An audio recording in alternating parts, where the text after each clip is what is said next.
Hello, everyone. Thank you for continuing your quest for Latin knowledge. Our list this video deals with air.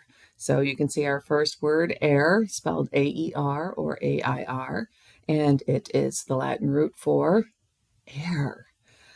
So if you see things like aerate, if you have someone who does that to your lawn, they poke holes in it to bring more air to the topsoil to make it less dense. If you get an aerial view of something, that means it's a shot from the air, so an airplane, helicopter, or drone. And if you like whipped cream nice and fluffy or airy, that means that they've put a lot of air, they've whipped it, so there's usually more air than cream in there. All right, our next one, flat, and that is a Latin root for to blow. And you might be thinking, flat is the opposite of having hair.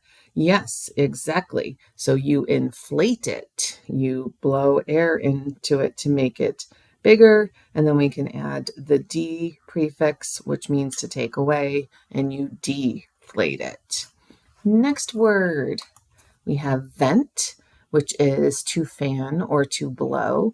So we need good ventilation systems in our homes and buildings to push air through so that we all breathe and get some nice fresh air. If you are someone who has panic attacks, you may have started to hyperventilate, which means you breathe way too fast. Something's going on. And then finally, our last word on this list is spear, and that is Latin root for to breathe. So yes, spirit, getting close to Halloween here. You know, there's no physical manifestation of the soul.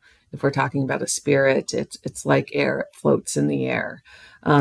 If you're spirited, it means you have a lot of energy and are probably breathing pretty heavily. If you aspire to something, that means you have, it literally means in Latin to breathe towards. So you have a goal if you aspire for something. And the opposite, expire. So if you expire, you're no longer breathing and you have come to an end. All right, on that note, we'll end this list. Thank you for watching. See you in the next video.